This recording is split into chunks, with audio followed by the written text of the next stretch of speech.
অপরূপ টিভি। নওগাঁর ধামইরহাটে এমতাজুল ও দুলু নামক দুজন কসাইয়ের বিরুদ্ধে কুকুরের মাংস বিক্রির অভিযোগ উঠেছে। নওগাঁ জেলা প্রতিনিধি রয়েল চন্দ্র সরকার।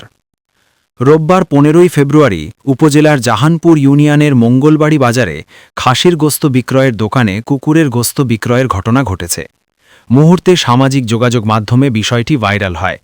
এই ঘটনায় স্থানীয়দের মধ্যে উত্তেজনা বিরাজ করছে। থানা পুলিশ ঘটনাস্থলে গিয়ে ওই কুকুরের মাংস উদ্ধার করে। স্থানীয়রা জানান, মঙ্গলবাড়ি বাজারের ন্যাংড়াপীর ইশপুর সড়কের তেঁতুলতলি মোড়ের খাসির গোস্ত বিক্রেতা স্থানীয় কসাই এন্তাজুল ও তার সহযোগী দুলু মৌলভী তার বাড়ি থেকে রেগুলার গোস্ত এনে বিক্রয় করেন।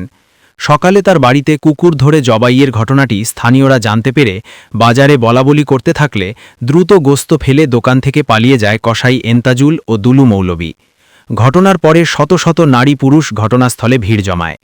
জাহানপুর ইউপি চেয়ারম্যান গোলাম কিবরিয়া ঘটনার সত্যতা স্বীকার করে বলেন, প্রায় ২৫ কেজি জবাই করা কুকুরের মাংস উদ্ধার করা হয়েছে, সেগুলি অপসারণ করা হচ্ছে। ধামইরহাট থানার ওসি মোহাম্মদ মোখলেসুর রহমান জানান, বিষয়টি জানতে পেরে ঘটনাস্থলে পুলিশ পাঠানো হয়েছে এবং কুকুরের মাংস উদ্ধার করা হয়েছে। আইনি ব্যবস্থা প্রক্রিয়াধীন রয়েছে।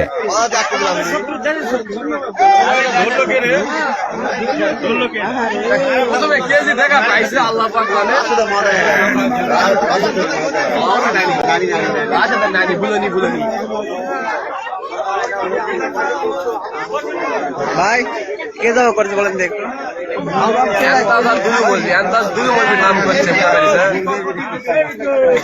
মঙ্গলবাড়িতে না মঙ্গলবাড়ি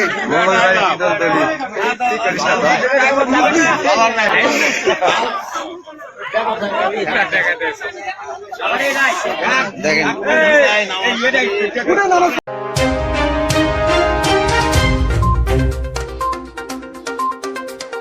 অপরূপ টিভি।